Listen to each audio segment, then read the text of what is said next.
C'est un site qui a connu une histoire un peu particulière. Vous savez, il y a quelques années, sur ce site, on a découvert du plomb, donc on a dû reloger toutes les familles qui étaient présentes. Et ce projet, depuis 2007, fait l'objet d'une convention avec la CEDRE, et les choses ne se sont pas mises en place facilement.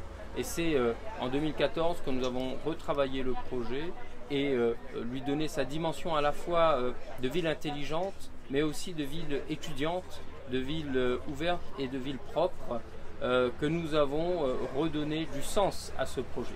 Et je suis vraiment heureux aujourd'hui d'inaugurer, de lancer, alors on n'est pas sur une inauguration, mais sur l'ouverture et l'annonce du démarrage des travaux, comme vous pouvez voir derrière moi.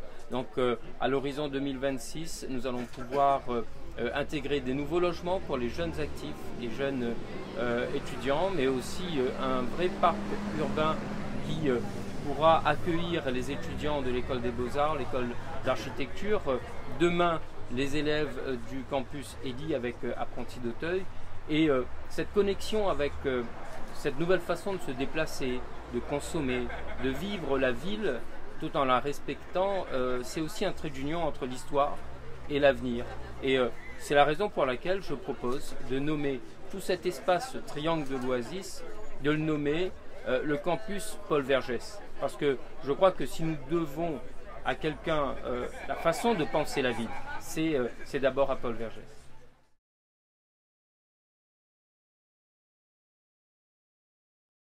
Oui, c'est un projet innovant parce que, comme je l'expliquais, avoir un vrai parc aménagé en cœur de ville, à proximité du pôle d'échange Aimé Césaire, dont la livraison est prévue très prochainement, c'est donner du sens à notre façon d'habiter.